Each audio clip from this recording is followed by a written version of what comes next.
Hello everyone, how are you all? You are watching NEET B. और आज का हमारा टॉपिक है लॉ ऑफ इंडिपेंडेंट असॉर्टमेंट। ये मेंडल का ही एक लॉ है। ठीक है, हम आज इसको समझेंगे। अगर आपने चैनल को सब्सक्राइब नहीं किया है तो पहले चैनल को सब्सक्राइब कर लो, बेल आइकन दबा लो ताकि कोई भी इन्फॉर्मेशन आपको मेरे चैनल से आए तो वो आप मिस ना करो। चलो भाई, लॉ ऑफ इंडिपेंडेंट असॉर्टमेंट। अभी इससे पहले हमने एक वीडियो देखी थी, अगर आपने वो नहीं देखी तो आप जाके देख लेना। हमने करा था लॉ ऑफ सेग्रीगेशन पढ़ा था। तो जब हम लॉ ऑफ सेग्रीगेशन पढ़ रहे थे तो हमने सिर्फ उसमें मोनो हाइब्रिड क्रॉस जो था उससे समझा था। अब यहाँ पे इंडिपेंडेंट असॉर्टमेंट जो होता है वो आपके डाई हाइब्रिड क्रॉस पे लगेगा, यानी कि इसमें आपको डाई हाइब्रिड क्रॉस बनाना पड़ेगा। क्लियर है? डाई हाइब्रिड का मतलब है जिसमें आप दो कैरेक्टर्स लेंगे। क्लियर है? मैं आपको समझाऊंगी इसके अंदर। इसका मतलब जो मैंने आपको लॉ ऑफ सेग्रीगेशन बताया था उसमें एक ही करेक्टर लिया था हमने, टॉल वाला डिसाइड किया था। और टॉल वाले में सिंबल्स जो थे, मतलब टॉल और ड्वार्फ, बिल्कुल जो गैमीट जब सेपरेट हो रहे थे तो बिल्कुल अच्छी तरीके से वो सेपरेट हो रहे थे, सेग्रीगेट हो रहे थे। ठीक है, अब यहाँ पे हम दो कैरेक्टर्स को लेंगे, अलग अलग कैरेक्टर्स, जैसे कि कलर लेंगे। ठीक है, मटर का जो दाना होता है उसका कलर और उसकी शेप। ठीक है, अब ये दोनों जो करेक्टर्स हैं ये दोनों एक दूसरे को डिस्टर्ब नहीं करेंगे, बिल्कुल इंडिपेंडेंटली अलग हो जाएंगे। असॉर्ट का मतलब होता भी सेपरेट हो जाना, अलग हो जाएंगे, करेक्टर्स अलग हो जाएंगे। अब एक दूसरे को इंटरफेयर नहीं करेंगे करेक्टर्स दोनों। ठीक है, तो law of independent assortment given by Mendel is known as dihybrid या फिर पॉलीहाइब्रिड क्रॉस बोलते हैं इसको। ठीक है, जिससे उसने समझाया था। तो पहले मैं ये थ्योरी आपको बताने से पहले मैं आपको पहले क्रॉस जो है वो समझा देती हूँ, आप मेरे साथ ही उसको परफॉर्म करोगे। ठीक है, तो मैंने आपको बताया कि हमने दो कैरेक्टर्स लिए हैं इसके अंदर। कौन कौन से? एक तो लिया है हमने कैरेक्टर दैट इज पॉड की शेप, राइट, और एक लिया है हमने पॉड का कलर, सॉरी सीड की शेप। पॉड तो फली होती है, कोई भी ले सकते हो, कोई भी दो कैरेक्टर ले सकते हैं हम। सीड की शेप और सीड का कलर। ठीक है, ये दो हो गए कैरेक्टर्स। ये कैरेक्टर 1 हो गया और ये कैरेक्टर 2 हो गया। आगे बात समझ में? अब इस कैरेक्टर के दो ट्रेट होते हैं, दो एलील्स होती हैं हमारी। ठीक है, तो सीड की शेप कैसी हो सकती है? या तो कैसी होगी, राउंड या रिंकल्ड, राइट। सीड का कलर कैसा हो सकता है? येलो, अकॉर्डिंग टू मेंडल में बता रही हूँ, जो इसने लिए थे येलो और ग्रीन। अब इनमें से डोमिनेंट कौन है जो उसके अकॉर्डिंग उसने लिए थे? तो डोमिनेंट रिंकल्ड और राउंड में से राउंड है। तो जो डोमिनेंट होता है उसका हम कैपिटल लेटर बनाते हैं, तो ये हो गया हमारा राउंड। ठीक है, ये डोमिनेंट हो गया। रिंकल्ड को हम डब्ल्यू से डिनोट नहीं करेंगे, स्मॉल आर बना देंगे, अदरवाइज कन्फ्यूजन हो जाती है। येलो यहाँ पे डोमिनेंट रहेगा तो कैपिटल वाई, और ग्रीन जो है तो उसका स्मॉल जी नहीं लेंगे, स्मॉल वाई ही लेंगे। ठीक है, ये हो गए हमारे कैरेक्टर्स, ये दो कैरेक्टर्स, और उन हर एक कैरेक्टर के दो दो ट्रेट या फिर दो दो एलील्स। एलील्स और ट्रेट एक ही बात है। क्लियर है? अब हमने क्या किया, यहाँ पे पेरेंट्स लिए हमने, पहले पेरेंट लिए जैसे मोनो हाइब्रिड में करे थे, डोमिनेंट लिए हमने दोनों। तो राउंड भी डोमिनेंट है और येलो भी डोमिनेंट है। उनके दोनों के यहाँ पे हमने सिंबल्स लिख लिए, कैपिटल आर, स्मॉल वाई। यहाँ पे हमने लिया है रिंकल्ड और ग्रीन। रिंकल्ड के लिए स्मॉल आर और स्मॉल वाई फॉर ग्रीन। ठीक है, अब इनके हम लोग गैमीट्स निकालेंगे। तो देखो, गैमीट्स बहुत इंपॉर्टेंट है। अगर गैमीट आपको निकालना आ गया तो आप कितना भी बड़ा जो है आप पनेट स्क्वायर बना सकते हो। तो यहाँ पे क्या होगा, ये आर है, पहला वाला आर, इसको दोनों वाई के साथ करोगे। सेकेंड वाला जो आर है उसको दोनों वाई के साथ मल्टीप्लाई करोगे। तो देखो, सारे gamete capital R capital Y, capital R capital Y. मैंने यहाँ पे दो ही दिखाए हैं लेकिन आप चारों लिख सकते हो। तो सारे के सारे गैमीट जो है वो ऐसे ही बनेंगे। सेम यहाँ पे देखो, ये स्मॉल आर को इस वाले वाई के साथ और दूसरे वाले वाई के साथ, दोनों के साथ एक बार मल्टीप्लाई करेंगे। तो small R small Y, small R small Y. तो बाकी के दो गैमीट्स भी यही बनेंगे, small R small Y. Clear है।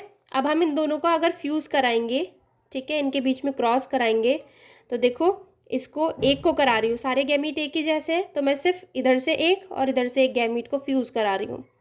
तो यहाँ से capital R capital Y small R small Y fuse करेंगे तो क्या बनेगा, मल्टीप्लाई में है ये तो कैसे भी लिख दो आगे पीछे, तो capital R capital Y small Y.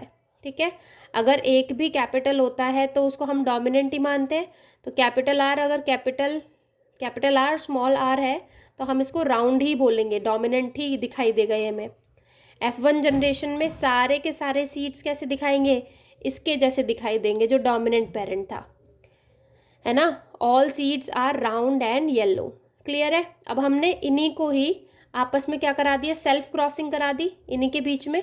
तो यहाँ पे देखो capital R capital Y small Y को क्रॉस करा दिया उसी के जैसे से, एक मेल है एक फीमेल है इनमें से। अब इनके गैमीट्स निकालेंगे, वही प्रोसेस है, आप ऐसे ही लिख के आओगे एग्जाम के अंदर तो मार्क्स नहीं कटेंगे, आप प्रॉपर इसको स्क्वायर को बना सकते हो, अपनी लॉ को समझा सकते हो। ठीक है। तो यहाँ पे गैमीट कैसे निकलेंगे, देखो इस वाले आर को ये वाले वाई से, कैपिटल वाई से और स्मॉल वाई से मल्टीप्लाई कर दो। तो कैपिटल वाई से करोगे तो capital R capital R small Y, और फिर इस स्मॉल आर को इन दोनों से मल्टीप्लाई कर दो, तो small R capital Y small R small Y. ठीक है। सेम ऐसे ही यहाँ पे भी बनेंगे क्योंकि ये भी इसके जैसा ही है। ठीक है। अब देखो यहाँ पे हम पनेट स्क्वायर बनाएंगे, ये मेरे साथ ही करोगे तुम लोग। ठीक है। ये हमने पनेट स्क्वायर निकाला, तो जो एक ये वाला पेरेंट थे, ये वाले गैमीट हमने एक तरफ लगा दिया और ये वाले गैमीट हमने दूसरी तरफ अरेंज कर दिए। ठीक है। तो ये वाले जो 4 गैमीट थे शुरुआत वाले वो हमने यहाँ पे अरेंज कर दिए और बाकी के 4 वाले हमने इधर अरेंज कर दिए। अब इनको सीधा सीधा हमें सिर्फ मल्टीप्लाई करना है, इसकी मल्टीप्लाई इन चारों के साथ करेंगे, उनके आंसर यहाँ पे लिखेंगे, फिर इसकी मल्टीप्लाई इन चारों के साथ करेंगे, उनके आंसर्स यहाँ पे लिखेंगे। तो देखो पहला वाला कैपिटल आर कैपिटल वाई और कैपिटल वाई को मल्टीप्लाई करेंगे तो क्या आएगा, कैपिटल आर कैपिटल वाई बनेगा।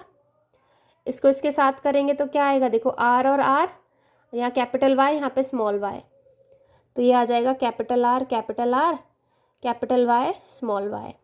ठीक है। ऐसे ही हम सारे के सारे जितने भी स्क्वायर्स हैं उनको हम क्या करेंगे, फिल कर लेंगे। ठीक है। तो capital R small Y capital R, इसको इसके साथ capital R capital Y small Y, इसको लास्ट वाले के साथ, तो small R small Y. Clear है। तो ये हमारी पूरी टेबल बन गई। अब इसमें से हमें क्या करना है, इनके नेम लिखने हैं। देखो आर क्या था, राउंड था ना, और कैपिटल वाई क्या था येलो, तो ये सब कैसे होंगे, राउंड एंड येलो। ये भी देखो आर क्या है, राउंड, और दोनों में से अगर एक वाई कैपिटल है तो वो भी रिंकल, वो येलो ही माना जाएगा। ठीक है। क्लियर है। यहाँ पे एक आर कैपिटल है दूसरा स्मॉल है तो भी राउंड ही आएगा ये, और दोनों वाई कैपिटल है तो येलो। यहाँ पे एक आर कैसा है आपका, बड़ा है, तो यानी कि डोमिनेंट है तो राउंड ही आएगा, और एक वाई बड़ा है यहाँ पे तो येलो ही आएगा। यहाँ पे देखो दोनों ही आर बड़े हैं तो क्या आएगा यहाँ पे, राउंड, और यहाँ पे एंड येलो, यहाँ पे क्या आएगा, राउंड। अब देखो यहाँ येलो नहीं आएगा क्योंकि दोनों क्या हो गए, स्मॉल वाई हो गए ना, तो स्मॉल वाई के लिए क्या लेंगे हम लोग, ग्रीन कलर था। ठीक है। अब यहाँ पे देखो राउंड और एक कैपिटल वाई है तो येलो हो गया, यहाँ पे राउंड और दोनों ही स्मॉल वाई है तो ग्रीन हो गया, यहाँ पे राउंड, यहाँ पे येलो, राउंड येलो। देखो दोनों ही स्मॉल आर हो गए, स्मॉल आर का मतलब है रिंकल्ड, एक भी कैपिटल आर नहीं है यहाँ पे, और यहाँ दोनों कैपिटल वाई है तो क्या हो जाएगा, येलो। यहाँ पे दोनों ही रिंकल्ड और एक कैपिटल वाई है तो येलो। यहाँ पर एक कैपिटल आर है तो यानी कि राउंड, और एक कैपिटल वाई है तो येलो, राउंड। यहाँ पे दोनों ही स्मॉल वाई है तो स्मॉल वाई के लिए क्या लेंगे, ग्रीन। यहाँ पे दोनों ही स्मॉल आर है तो यानी कि रिंकल्ड एंड येलो। यहाँ पर रिंकल्ड और दोनों स्मॉल है तो ग्रीन। ठीक है, तो इसमें जो कॉम्बिनेशन बनेंगे वो ये वाले बनेंगे कि राउंड, येलो और राउंड, येलो और रिंकल्ड, ग्रीन और राउंड, ग्रीन और रिंकल्ड। ये 4 टाइप के कॉम्बिनेशन बनेंगे, ये आपको याद रखने हैं। तो अगर आप इस टेबल में से काउंट करोगे कि देखो राउंड और येलो कितने हैं, तो 1 है, 2, 3, 4, 5, 6, 7, 8 और एक ही 9। ठीक है, 9 ही आएंगे। वैसे ही आप येलो और रिंकल्ड निकालोगे तो 3 आएंगे, ग्रीन और राउंड निकालोगे तो 3 आएंगे, ग्रीन और रिंकल्ड निकालोगे तो सिर्फ लास्ट वाला ही है 1। ठीक है, तो ये हो जाएगी इनकी फिनोटिपिक रेशियो। जीनोटिपिक रेशियो इतनी इंपॉर्टेंट नहीं है, सिर्फ फिनोटिपिक याद रखो। यहाँ पे 9:3:3:3:1। क्लियर है, समझ में आ गई बिल्कुल। ठीक है, इंडिपेंडेंट असॉर्टमेंट अब कैसे समझ में आती है। हमने जो यहाँ पे करेक्टर लिया था, यहाँ पे लिए थे ना स्मॉल आर स्मॉल वाई, यानी कि रिंकल, ये एक अलग पेरेंट था जिसका रेसेसिव करेक्टर है, ये डोमिनेंट वाला था। तो F2 जनरेशन में आपको देखो रेसेसिव भी दिखाई दे रहा है बिल्कुल, और एक डोमिनेंट भी दिखाई दे रहा है। इसका मतलब है अगर ये ऐसे दिखाई दे रहे हैं, इसका मतलब जो दोनों करेक्टर्स के जो ट्रेट है वो भी क्या हो गए, मतलब दोनों कैरेक्टर्स भी डिफरेंट असॉर्ट हो गए, और उन कैरेक्टर्स के जो ट्रेट हैं वो भी इंडिपेंडेंटली असॉर्ट हो गए, अलग अलग हो गए। ठीक है, किसी ने किसी को डिस्टर्ब नहीं करा। ठीक है, ब्लेंडिंग नहीं हुई यहाँ पे। क्लियर है, तो अब ये थ्योरी वाला पार्ट है। अब इस थ्योरी को लिख सकते हो आप खुद अपनी लैंग्वेज में बना के।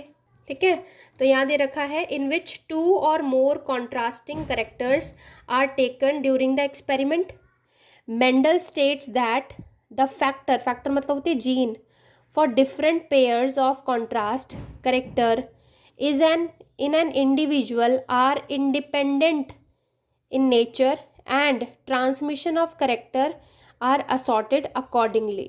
ठीक है, असॉर्ट हो जाएंगे उसके according. He crossed one round and yellow seed with green and wrinkled seed, in which first one dominant and the second is recessive. पहला डोमिनेंट था और दूसरा पेरेंट क्या है, रेसेसिव है।